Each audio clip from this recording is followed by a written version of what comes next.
This has been and continues to be a tremendous community event. It's a way for community people to get together, be there public sector, government, private sector, nonprofit, and really all work together to work towards a common goal. That has been one of the most phenomenal things in my involvement with this project. Everything really begins with education, and we started out here educating people on how to recycle, and it became evident very, very quickly that we really needed to educate and then re-educate and then educate yet again, not only on how to recycle and how to properly dispose, but what's bad about illegal dumping, what is bad about littering. We put about 5,000 school children a year through our facility for tours, so they get to see a myriad of the different processes that we do. But I have noticed that the emphasis has changed. In the beginning it was, how, do you put a plastic bottle in the bin? Do you put a margarine tub in the recycling bin? But now people more and more want to know, what can I do to help clean up the messes that are out there? The questions are more about illegal dumping and proper disposal, because we're 20 years into recycling now and most people know how to do it and do it very well. The 5-year-olds have changed from when I first started to do education about solid waste management and recycling. And now the buzzword is the environment. We have to clean up the environment. And what I ask them is, what does that mean? And what does that mean to you? And try to draw that corollary for them, that we are part of the environment. So it's great to save the water and it's great to save the animals, but what we're really saving is ourselves, because we have to exist in part of that environment. And I am continually surprised and pleased that most 5-year-olds get that. So that when you're going out, and if you're thinking about throwing something out of the car window, it's probably a good excuse to get disciplined from mom and dad, that's not a good thing to do. They all know what a red recycling bin is, and they all pretty much know what goes in it. But then I would also tell them to teach their parents well, because they are the future. One of the things that astounds me in going out and looking at illegal dumps is how much recyclable material is in those dumps. Why is always my first question. We have 22,000 curbside recycling households in Centre County and 125 different drop-off locations for recycling.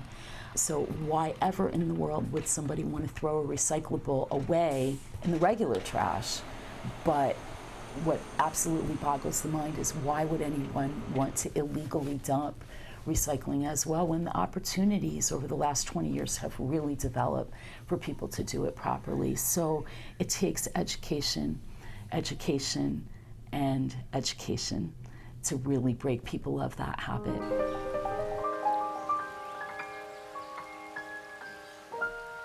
I was away from the environmental aspect of the industry for a number of years. And when I came back to it, I was really drawn to the passion that people have for it, particularly living in one of the most beautiful sites on earth, central Pennsylvania. We go out, we look, we hike, and without fail, in this beautiful ridge and valley area, you get to the top of a mountain where there's a beautiful lookout, and you look down instead of out. And invariably, you see a pile of trash. I don't know what it is. People love to throw stuff down over a bank, but that passion to keep that last little bit of pristineness that we have here is very, very important to me.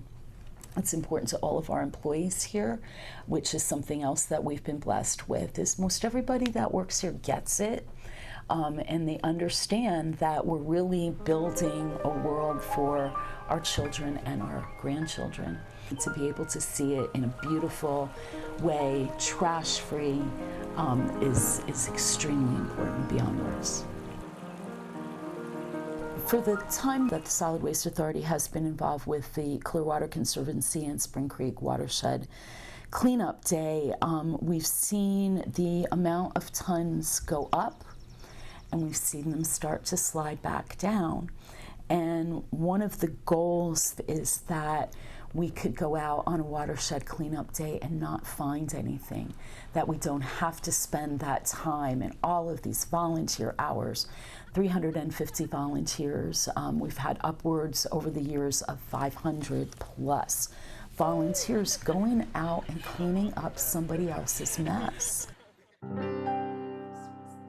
We spend 6 months perhaps planning, looking at sites, staff time, volunteer time, committee time, trying to figure out whether we need to take heavy equipment and go in there and clean up these dump sites, trying to get companies, local companies that are donating their employees, donating their time, their equipment to clean these up. We've had over the years, I think the high is somewhere over 600 tons in one day. It's great. It's 600 tons that are no longer strewn across the countryside. They're in a landfill where they belong. But on the other hand, wouldn't it be wonderful to be able to say, well, you know what, we don't have any more illegal dumps and we don't have to go through this anymore. That's the goal, and I think that it can be accomplished. And maybe one day, sooner than we think, the day will come that we can truly say there are no more illegal dump sites in Center County.